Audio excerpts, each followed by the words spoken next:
What's going on, everybody? Welcome back to the Extra Innings Podcast. Your host here, Elijah. We're back today with another episode. I'm already falling behind on what I said I was going to do last time, so I apologize for not getting an episode out earlier this week. Currently trying to figure out, I put out a poll on my personal Instagram asking what people thought about like a weekly newsletter or like something on a Monday to kind of give like a preview of what's going to be happening like that week in baseball.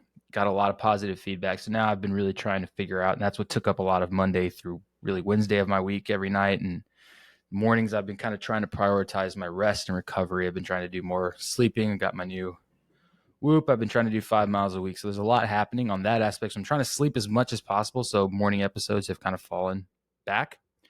But yeah, my evenings I've been trying to figure out what I'm going to do about this newsletter thing. I've had people recommend Medium, Substack. I thought about doing a website, but that just seems so old school. I'm not going to do a website for it to host everything. Haven't fully decided yet. So that's what's kind of in the works. So just kind of like a sneak preview there of what I've been working on. But we have lots to talk about today, especially what's going to be happening this weekend. So first on the docket, first thing I have, protein shake here. First thing that I want to talk about today that's kind of happening tomorrow night, which if you haven't heard or don't watch baseball, MLB has put together this, first I'm hearing of it. I've never heard of this happening. I mean, obviously you have rivalries in sports, Yankees versus Red Sox, yada, that kind of thing. But now there's a weekend, a rivalry weekend. And now obviously there's always been a New York Mets rivalry, but now bigger than ever, which everyone is anticipating. The Mets will play the Yankees at Yankee Stadium starting tomorrow night. Juan Soto will return. I am hype. I am ready for this showdown. Two really good teams. So it's going to be interesting to see. I'm more excited to see what mayhem is brought by the fans when Juan Soto shows back up in to New York. I mean, that's going to be entertainment in itself. And then again, there's some here rivalries that I just am not sold on. That I mean, okay, obviously, like I have an article here. We're going to talk about this rivalry weekend we've got. So some heated ones: Astros versus Rangers, which was that 2023, I think, in ALCS. Was pretty crazy. They call it the silver boot. So I can see that one. Sure, that's a pretty big one. The biggest one by far, and I think everyone knows, and I'm not taking away from like the Red Sox-Yankees rivalry, but right now, because of current events, the biggest rivalry on this weekend docket has to be the Mets versus Yankees, obviously, because Soto's going to return. I mean, that's the biggest piece of this whole thing. Yeah, it's going to be kind of crazy. So ESPN put together this article. I'm not really huge on ESPN when it comes to baseball, really a lot of sports in that matter, because they're doing their own thing, whatever. But yeah, so I'm not sure what you got. People that are going to boo Soto, some that are going to just chant Grisham's name because Grisham has been absolutely ripping it up. A lot of different things happening there. So big one to watch. The other one that they've touted on MLB Network as I've been watching is the Dodgers versus Angels, obviously because it's geographic. Obviously, Los Angeles. The Angels are kind of ass. They're nowhere near caliber of ball club the Dodgers are. The other thing is that, Los Angeles, Shohei played for the Angels. Now he's playing for the Dodgers. But one thing I'm excited about, I mean, and I'm not even a fucking Dodgers fan, but I am a Kershaw fan. I'm a huge Kershaw fan. He's going to be making his debut. I don't remember the last time I've seen him pitch. So that's going to be exciting to see. Kershaw's going to make his debut this weekend, so that's cool. Then we got St. Louis versus Kansas City. Obviously, that's more of a geographical rivalry. Chicago Cubs, White Sox, Cleveland Guardians, Cincinnati Reds, the Athletics, and the Giants. Baltimore is just on a skid, man. I don't know what it is about them. So much talent, just can't put it together. But they're going to be playing Washington, Mariners, Padres, Tampa Bay, Miami, Florida rivalry, Pittsburgh, Philadelphia. Pittsburgh Pirates, Philadelphia Phillies, Minnesota Twins, Milwaukee Brewers, and then the Detroit Tigers, Blue Jays. Some of these are just reaching. Obviously, some of these are not. Obviously, the Rockies. I'm going to be watching the Diamondback series, of course. They got the Rockies. That's going to be probably ugly.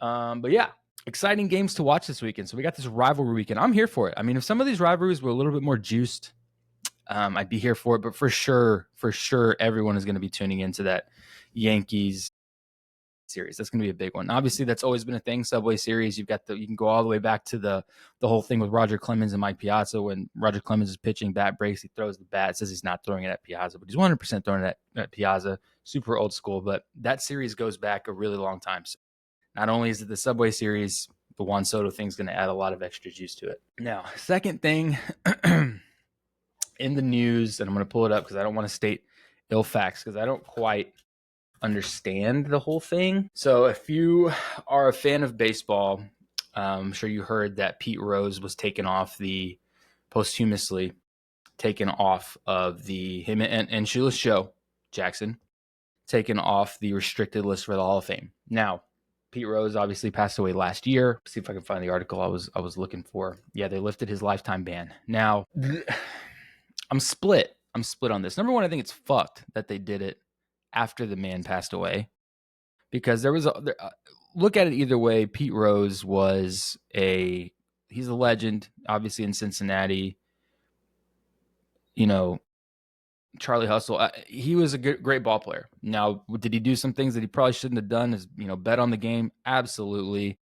What makes it, not as crazy better? He bet for the Reds to win, though you're still betting on your team, which is frowned upon in the Major League Baseball. Got it. Cool, right? Obviously, there was lifetime bans handed out. I think it was last year, towards the end of the year, with some players who were betting on baseball, and then of course that one guy for the Pirates who was just an idiot. So it's not like this is new, right? This has been going on for a long time, but you can't bet on the game. Just can't happen, man. But yeah, so now that they've lifted this ban, Rob Manfred has taken it up, obviously, after both of them have passed away. And people are kind of split. People are like, this should have been done when he was alive. If you're going to do it after he's dead, why not let the family, let him, know that this is going to be happening while he's alive? And obviously, I kind of feel bad because a lot of the spotlight is on Pete Rose rather than Shoeless Joe Jackson, though they're kind of linked together in this because they were both lifted off. And will he get put into the Hall of Fame after this? I don't know. I'm personally split on the whole thing.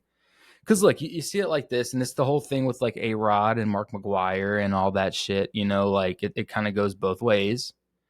But I'm gonna kind of say what I heard when this happened a couple days ago was, you look at the Hall of Fame, it's guys who worked hard and did everything right, did things the right way. You didn't, do anything out of scrutiny. You didn't get in trouble, yada, yada. You can go back and forth, right? That's who you think of when you think of a player in the Hall of Fame. You think of like a Derek Jeter, some of these other guys, Sandy Koufax, these really squeaky clean, not squeaky clean, but just guys that did it right, right? And a lot of people are like, well, just because you can doesn't mean you should. And I can agree with that. And I kind of see both sides. You had a rule to not, bet on baseball. It's don't do it. And he did it, right? And obviously,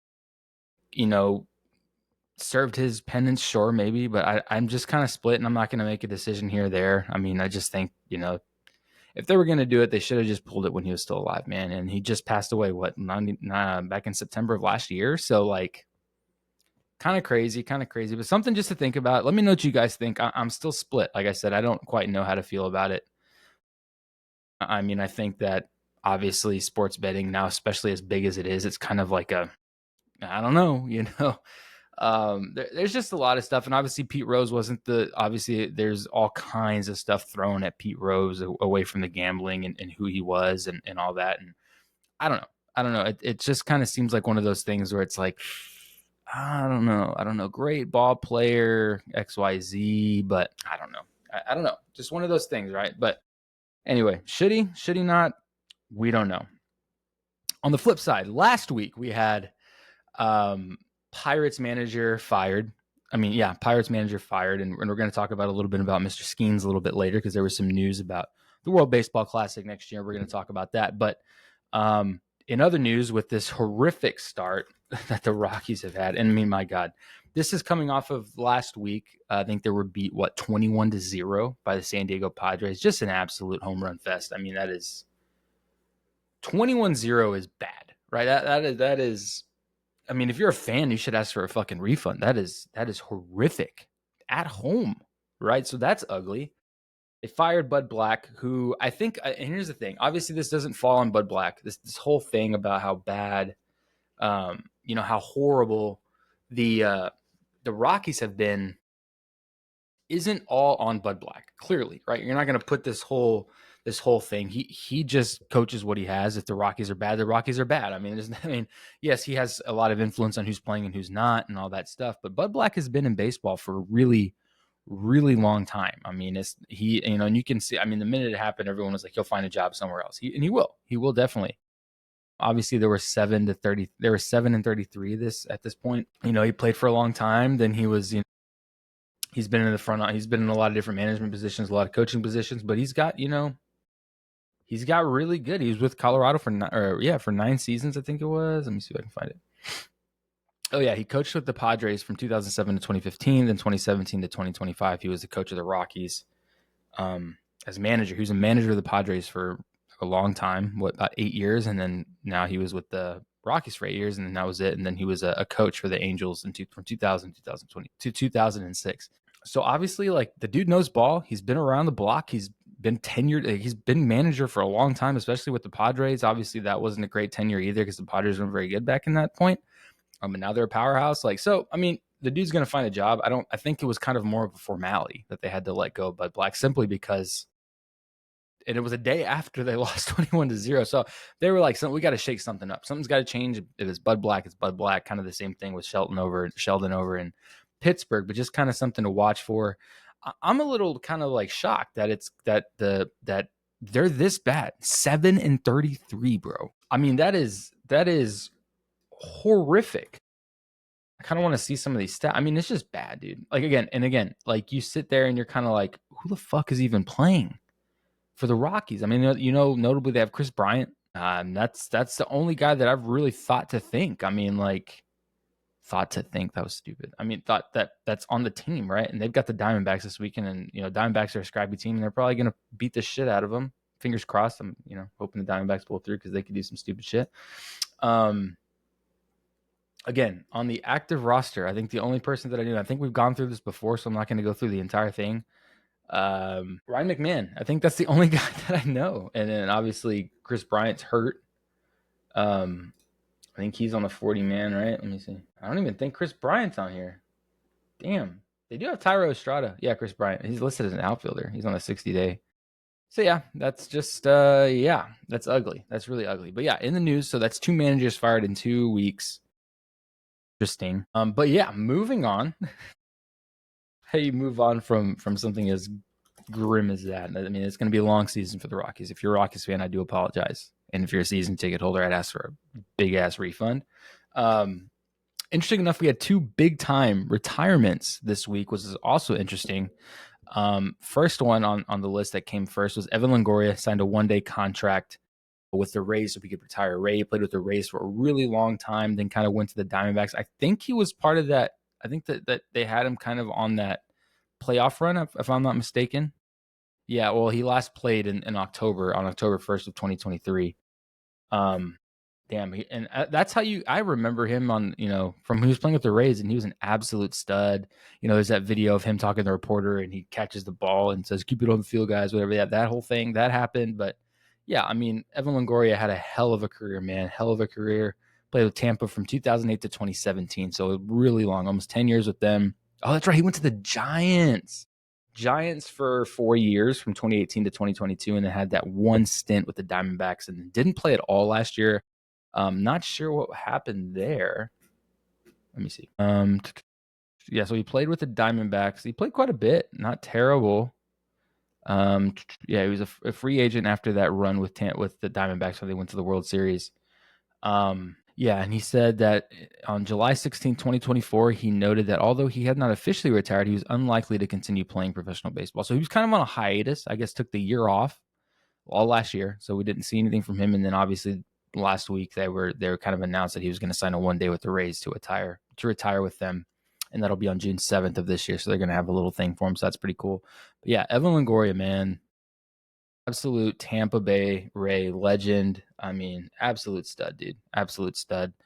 3-time All-Star. I mean, the accolades are there. 3-time All-Star, AL Rookie of the Year, 3-time Gold Glove winner, Silver Slugger. I mean, stud, dude. Stud. So congrats to Evan Longoria on a great career. And I think everyone kind of knew after 2023 that that was going to be the case.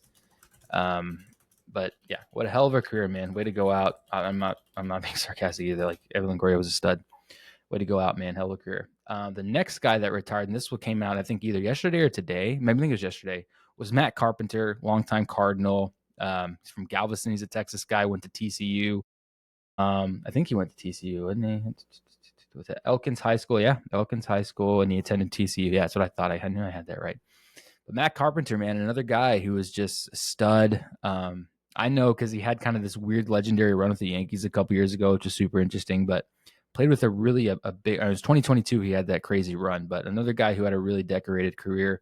Silver Slugger in 2013, three-time All-Star 2013, 2014, 2016, and then obviously won the World Series with the Cardinals in 2011.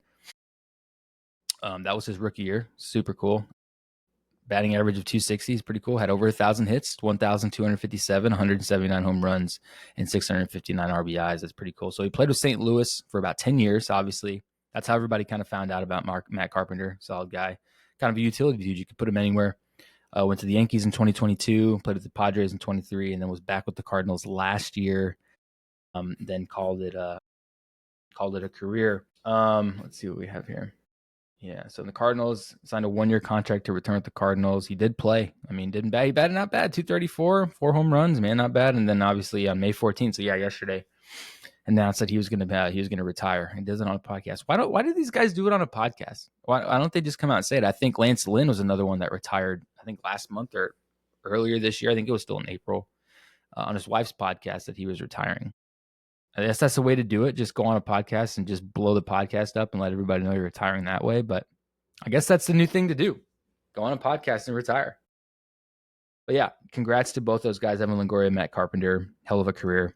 But now coming into the more present again, we're going to be talking about the Dodgers once again. And here's the thing, man. Here's the thing. Before I even go about what I'm about to say about the Dodgers, I do have an opinion. I have an opinion, and it's going to be coming from kind of a sports medicine side of things. There is something wrong with either the pitching coach or the training staff or the strength and conditioning staff in LA, because the amount of injuries that I am seeing from the Dodgers is outrageous. So if you didn't know, yesterday they put Roki Sasaki with a shoulder impingement. He's now on the IL. Another guy down for the Dodgers. And now you kind of have to think, like, what is happening? What is going on? What is the reason why so many guys are going down? This hurts. Now, granted, they've had a lot of speculation about Roki Sasaki because he has not played well thus far. He's not the guy. Like, I remember when I saw the film and stuff and watching him from the World Baseball Classic, like, holy shit, this guy's a stud. He's a monster. And just has not been the guy that we all thought he was going to be. There was the moment of him crying. And the other thing is, I give the guy, he's young. What is he? Fuck, how is he? 23. So young, playing in a different country. It's a whole new world. That's a big change for anyone, taking baseball aside. Like, you've just moved across the world in a really big, excuse my allergies, it's killing me. I really, obviously playing for the Dodgers, one of the biggest teams in Major League Baseball in the world, right? Everyone knows Dodgers universally throughout the whole world. It's a lot of eyes on you. It's a lot of pressure. You're coming in. They just won the World Series. They're looking to repeat. There's just, there's a lot happening, right? And him coming in, it's just a lot, right? And then obviously right off the bat, there was a lot of issues. There's ball differences, I think, from here and then from where he was playing. There's a lot, right? And there was thoughts of him maybe going, because his last outing against Arizona, I watched the game. He doesn't look sharp. Velo was down. Normally he's 96 to 98. He was like 93, 94, which is a big dip. That's a pretty big dip, so people were taking note of that. And people were like, he's going to have to do a minor league stint. He's just not the guy. And then obviously comes out there's shoulder impingement, which now makes sense why he had no control. He's not feeling 100%. There's no velo on the fastball. There's issues, right? There's a lot of issues happening. So it makes sense. But again, another injury for the Dodgers, adding to the list of Blake Snell, Clayton Kershaw, who's going to be coming back, the list goes on and on, right? So Tyler Glasnow, I mean, it's insane the amount of pitchers these guys have lost. They'll have gotten Gonsolin back. They've gotten May back. So there's, bits and pieces returning, but still a lot of guys out, and it's just kind of you kind of have to question it. Like what's happening over there? Is there something going on that's causing so many injuries? Is there a problem in the training room? Is the training staff not doing their due diligence? There's just a lot, and I won't have the answer to any of those questions because I'm not in those rooms and I'm not, the fly on the wall.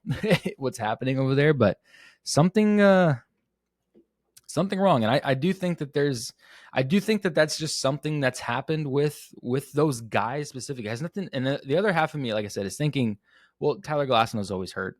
Blake Snell's got an injury history. Clayton Kershaw's got an injury history. I don't know much about Gonsolin. Mays had an injury history. So a lot of these guys away from the Dodgers itself have big injury histories.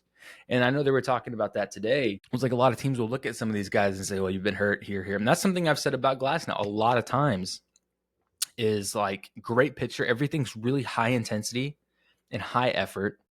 So like you look at the way he pitches and how hard he exerts and all that. And like you can only stop and think like this guy, as tall as he is, body, the way he's a tall, lanky guy, not a lot of muscle. Like I said, very tall, lanky, throws high effort, throws high heat.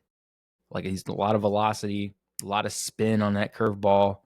Yeah, there's going to be some injury there, whether it's elbow, shoulder, there's going to be something, right? And the thing about the Dodgers is that they can afford to take those gambles because they have this plethora of pitchers to pull from. So even like if this many people got hurt on a normal staff, say in St. Louis, it would be a huge issue. I mean, it would be, what are we going to do? Pull up every minor league arm we got, but the Dodgers are like, well, it's okay. We got Dustin May. We got Kershaw coming back.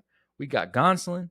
We have all these guys in the bullpen, but this is a unique situation that the Dodgers are able to make that kind of gamble on some of these guys. And that's just kind of the nature of the beast with LA and I guess what they're able to do. But yeah, again, crazy enough, another pitcher goes down. I haven't seen any quotes from Dave Roberts or anything, but I'm assuming that, it's going to be kind of crazy. It's going to be kind of crazy to see what they're going to cough up. And like I said earlier, we got Kershaw making his debut this weekend. Is he going to be, again, haven't seen the guy pitch in who knows how long. Is he going to still be Clayton Kershaw? He's up there in age. How old is Clayton Kershaw? Now that I'm thinking about it. Clayton Kershaw breaks silence on retirement ahead of highly anticipated return. He begins his 18th season. So Saturday, he's making the start. He's 37. Crazy.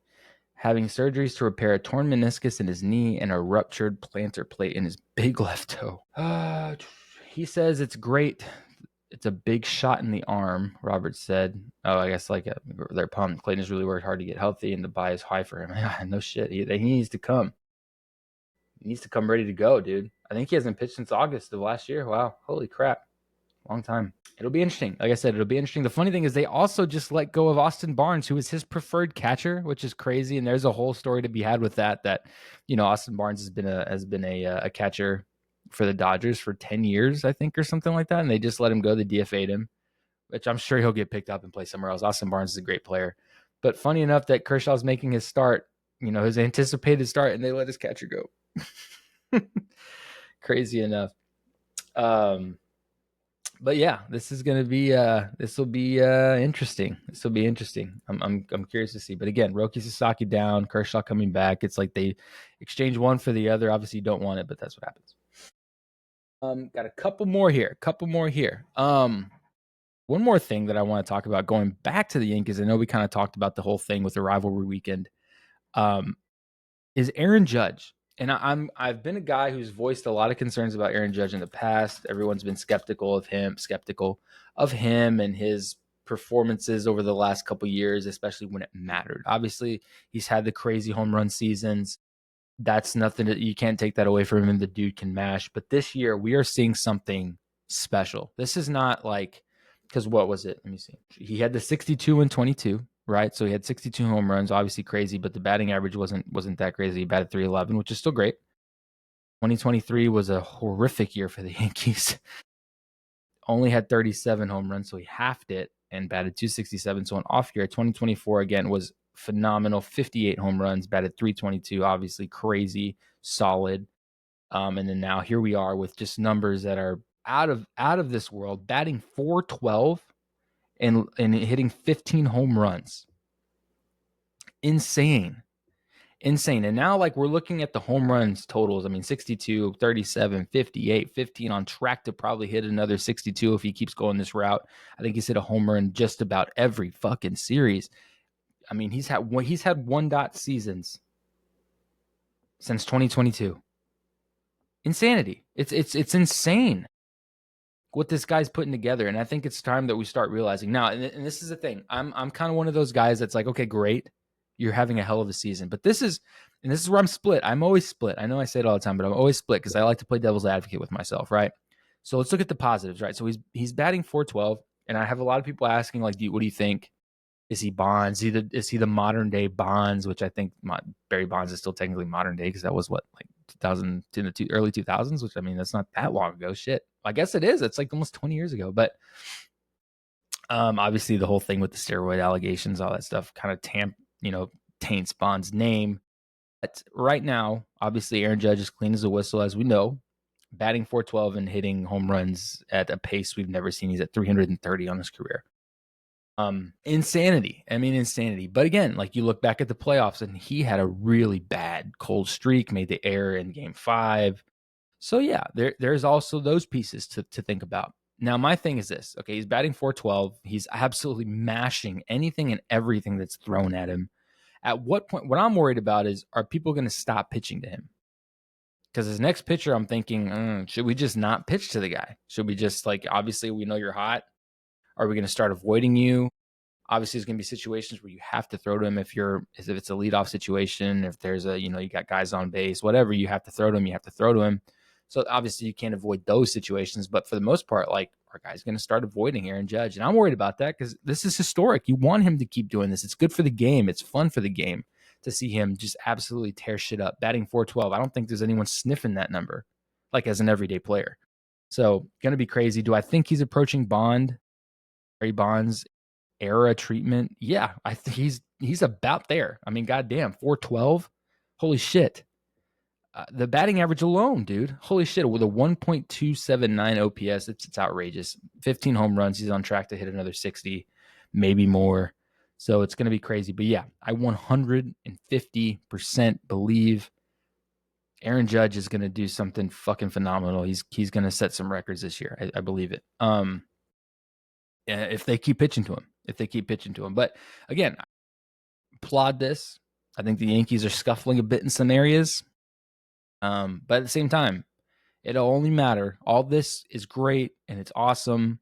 And as a Yankee fan, it needs to continue through October because the Yankees have to prove that they're still the team that they were last year. So all this is great. Aaron Judge can rip people up and absolutely tear the base, cover off the baseball, bat 400, 500. I don't care, but they need to go to the World Series and they need to win the World Series because if not, this doesn't really mean a lot. Obviously, for the legacy of Aaron Judge, it's great.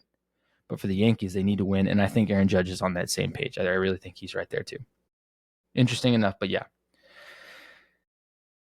And the last thing on my list today is Paul Skeens has announced that he's going to be pitching for Team USA. Obviously, I don't think this was ever going to be a shock. I was just kind of waiting for the day that they announced it because he's huge. Team USA, big military guy. He went to the Air Force Academy his first year before going to LSU. He said if he wasn't playing ball, he's going to be flying fighter jets. So obviously he's super big on the USA, and that's awesome. And I'm super pumped to think that this guy's going to be leading behind Aaron Judge. I mean, it's going to be sick. I think Juan Soto is going to be playing for Puerto Rico. So there's other guys that are playing other places, but this was a big one for Team USA. I'm super excited. But the other thing is, with everything happening in Pittsburgh, right? Everything happening in Pittsburgh, a lot of people are like, will the Pirates trade Paul Skeens? Obviously, he's still a rookie, so he's got a lot of time on his this whole thing. He's got a lot of club control. That's what I was trying to say. Throat's killing me. Let me see if I can find this here. Okay, so people are like, are they going to trade Paul Skeens? Now, the whole thing happened with, they fired Sheldon. Obviously, Paul Skeens, this is his second year. Current stats are 54.2 innings, 6.3 ERA, my bad, 53 strikeouts. So obviously not as like shut down as everyone approached him, but he's still 2.63 ERA is insane, right? So still a stud. Obviously, the Pirates are not great. They're 14-28, third worst in baseball. They're 10.5 games away from any sort of playoff spot. They just fired their manager. Paul Skeens seemed to be okay with that. He was like, we got to change something up, right? So he was kind of like, get this dude the hell out of here. But yeah. But the first thing on my list as I'm going through this old article here is no, there's not enough offense, I think, to even put them into a playoff spot or get them back to where they should or shouldn't be. There's just no fucking way. There's no offense. There's not enough to do that. And again, and on top of that, I did this earlier when I was, not during work, and I was doing this during work. I was looking at all this stuff. There's no Pirates list or no Pirates player on a top prospect list. So there's no one coming up except for Connor Griffin, who's not going to be coming till maybe 2029. So that's ugly to look at. I don't think that they're going to go and make any big time spends to build a lineup around Paul Skeens. And I don't think that there's going to be a whole lot happening. What I do think is they're going to hold on to him for as long as they can. They're going to use him to put asses in seats, and they're going to keep you throwing him out there. And he's going to be that guy for a long time. People are always going to want to stop and watch Paul Skeens, and it's going to be great. And the thing is that the Pirates are not that bad. They're not a hold on.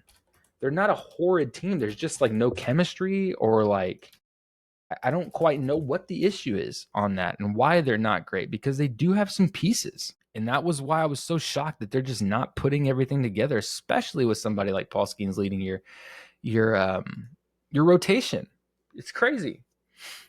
Let's see. We got pitchers wise. We got Bednar, who's had great history. Ferguson, Heaney, Keller, who's been great. Paul Skeens, and obviously I think Jones is hurt, which he's another great piece. You got Joey Barton, no slouch there. Adam Frazier, Brian Hayes, IKF, who's great. O'Neill Cruz, McCutcheon, Pham, Brian Reynolds. So there's some guys that you could do something with. Like, it's not like they're like the Rockies, bro, or the White Sox. Like, there's guys here who, if they put it together, like, you could do something. So I don't know. Personally, I think that Paul Skeens is going to run out his club control time with them. Nothing's crazy is going to happen. They may or may not deal him to go into a whole nother rebuilding phase, but even at that point, they'd have to get rid of all these other guys too and have a full rehaul.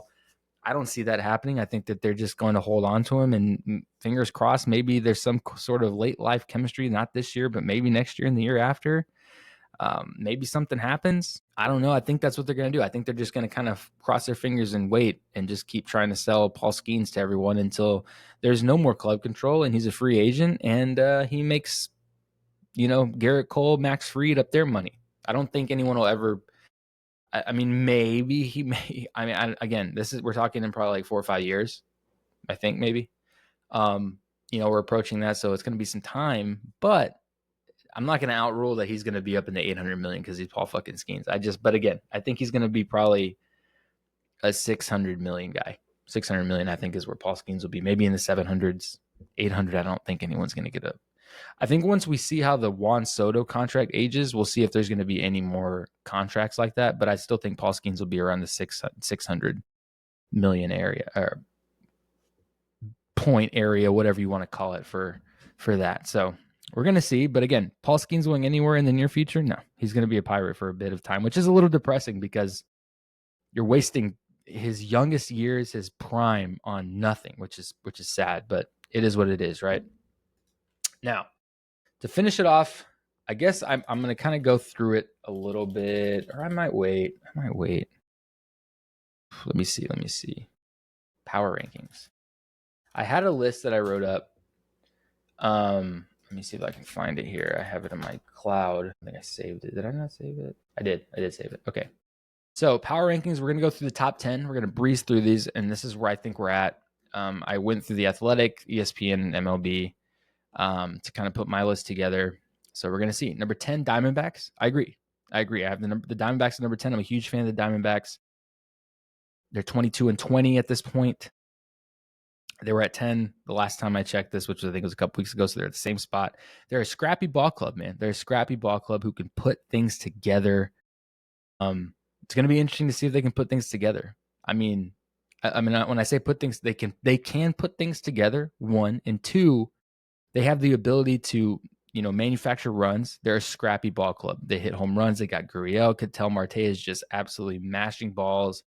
I mean, their staff's not bad. Merrill Kelly tossed a good 7 innings the other day. Zach Gallen showing glimpses that he's back to who he was. Eugenio Rodriguez needs to figure some things out, but he was kind of crisp the other night. So there's a lot of great things to see. I think the bullpen's going to be one of those things that's going to be the equalizer. If the bullpen can hold things, I know they just inked Martinez, who is rehabbing his shoulder, but that's another great piece of the bullpen. It's going to be interesting. Seattle Mariners, I just watched them play. They put up a good series against the Yankees. I had them at 9. I think there's some good pieces. Obviously, George Kirby, Logan Gilbert, all those guys. They have Jorge Polanco, who's smashing baseballs and playing well. Obviously, great offense with Julio Rodriguez. So another great team there. Chicago Cubs. I had to put them here simply because of the rankings. I haven't really given a whole lot of thought to who they are and what they're doing. I mean, obviously Pete Crow Armstrong. Obviously Justin Steele, they lost. I'm thinking about guys over there. Ryan Presley, I think, is another guy that's doing some great things. But yeah, obviously just off the ranking alone, 24. I mean, off of their record alone, 24-18, not bad. Not bad. The Giants, watched them play this past week against the Diamondbacks. Not too bad. Koss was really impressive. Justin Verlander was not impressive at all, really. But Koss and Brett Wisely, interesting. They're doing okay. Haven't been able to do as much. I think Fitzgerald, as they lost Fitzgerald, was tough. But he's going to be returning soon, if not in the next couple of weeks, I think. But the Diamondbacks put up a really good series against them. But again, Yastrzemski, obviously they've got a lot of great pieces over there. So going to be interesting to see for the Giants if they can do anything. Tied for 5th. I went off of the Athletic for this one. So I had the Yankees at 5, but they have people tied for 5. So I'm just going to go off. The rest of these are going to be from the Athletic. And if I agree, I agree. I think the Yankees are at 5. I think I had them at 5. These guys have them at 5 as well. They're 23-17. Rodon's been pitching well. Warren pitched okay. Max Fried is still continuously doing great Max Fried things. And I guess ERA is like a 1.11. He gave up 1 run in the last series against the Mariners. So interesting. It's going to be kind of crazy. Again, defense is going to be a big thing. Timely hitting is going to be a big thing for the Yankees. And that's what worries me, especially as we're going into New York this weekend, or they're playing New York this weekend again. The Mets. Mets are no slouch, dude. They're a good ball club. As much as I hate to admit it, they're a good ball club. So that's going to be interesting to see. Timely hitting and defense, and they need to be sound defensively if they're going to want to win that series. These guys had the Phillies tied for 5. Again, Bryce Harper shaved his head. I don't know if that's if he's locked in or what that is. Yeah, haven't watched a lot of Phillies, obviously mashing. Obviously, Kyle Schwarber's always mashing. Bryce Harper's been a big piece to that. Trey Turner. The Phillies have always been a good ball club on paper, and obviously at 24-17, you can't argue it. The Detroit Tigers are scaring me because they're good. Gleyber Torres, who absolutely shit himself when he was in a Yankee uniform, is now making defensive gems, smashing baseballs. Tarek Skubal, Javi Baez, who I thought fell off the face of the fucking earth, is now just absolutely mashing baseballs. Like, what are we doing, man? Never in my life did I think Javi Baez, a center fielder, would be making a resurrection in Detroit, but here we are. So obviously at 4, the Detroit Tigers are 27-15. That's just, they look like they're having a great fucking time. AJ Hinch managing the shit out of them. Yeah. Surprising as shit. This is where I got kind of lost, right? So I think that 3, the Padres absolutely obviously put up a great series against New York. Watch them play there. A lot of great pieces. Michael King is amazing. Nick Pivetta is doing well. Dylan Cease, who threw, I think, last week or the week before, like 7 innings of no-hit ball against, it was last week against the Yankees. They still don't have Darvish, but a lot of hell pieces. Bogarts, Tatis. I mean, the list goes on and on. These guys are stacked. And obviously, I don't have to go through that to tell you that they should be in the top 5. San Diego Padres, absolutely top 5. I don't know if I'd put them at, I guess 3 is appropriate. And the Mets, I think I would have had them somewhere probably between 4 and 5. Again, this is tough for me right now because I don't like the Mets. And then obviously one's the Dodgers because of how stacked they are. That's going to stay probably the entire year. So no one's even going to talk about 1. But 2, yeah. Again, they signed Sean Manaea. He's not been there. So I think that the ghost forkball guy, I keep forgetting his name. Obviously, Pete Alonso's playing great ball. Lindor playing great ball. Switching some pieces up here and there with them. I mean, Tyrod Taylor's playing great ball. The Mets, I mean, Juan Soto obviously had a slow start, but I'm sure he's gonna show out and play great this weekend, of course, because he's Juan fucking Soto. I can't take that away from the guy, but I think the low point for New York for the Mets at this point is their rotation. I think that's going to be the hardest part. Obviously, Peterson's I think taking on carrying a bit of that load. Frankie Montas has not played. He hasn't played yet. He's there with Manaea on the IRIL, whatever you want to call it, injured list. Griffith. Let's see what they said. Hold on, let me see. I want to see what this is. Finn Canning and Tyler McGill are fill-ins for Manaea and Frankie Montas have compiled a 2.72 ERA. Yeah, it's not bad considering. I think that they're really going to need Manaea later on this year if they're going to make any sort of playoff run. But again, Mets are a strong team, 27-15. And then obviously at 1, you have the Dodgers, 27-14. Even with all the injuries, they're still up there. A lot of injuries. Again, I know we've talked about it before. The injuries are worrisome. It's a lot, man. It's a lot. Will they be able to sustain? Again, we're only in May. You still got June, July, and August to get through. And then September's kind of we're going to manage player low before we get into what really matters. So you really got another 3 to 4 months of hardcore ball that these guys are going to need. I don't know. Can Kershaw save them? Will Sasaki come back? I don't know. It's going to be interesting to see. But of course, because of how powerhouse this offense is, and obviously their ability to still win a shit ton of ball games with this amount of injuries, are 27-14. So Dodgers will probably be one for the rest of the year unless something drastic happens and they just start shitting down their leg. But anyway, guys, thank you so much for listening. I kind of wanted to do a quick rundown of the power rankings. I think next week I'll have an episode dedicated strictly to power rankings so we can dive a little bit more deeper in there. But I kind of wanted to because I haven't touched on it since the season started. So I figured I'd give you a little bit of a rundown of where I'm at, kind of going off the Athletic and jumbling together a bit of different things here, right? So once again, guys, thank you so much for listening. I really appreciate it. Be sure to follow us on Instagram, follow on TikTok. We got content on there. Follow me, Elijah Rodriguez with a 3 for the E. On Twitter, I'm talking ball on there all day long, so check that out. If you have some hot takes on there every so often, and especially when I'm watching games, I'm active tweeting on there. So follow me, talk shit to me. I don't care, whatever you want to do. But yeah, again, I'm trying my best to get these episodes out. I know I'm late again, missed a lot of ball, so we're gonna see where we're at. Yeah, but I'm again starting next week. I'm gonna try to get 2 out. I promise. And I should have headway on this newsletter thing if we're going to do it or not. So a lot of stuff working. It's not like I'm just slacking, right? It's not like I'm slacking. I got stuff in the works. So once again, guys, thank you so much for listening, and we will catch you guys in the next episode.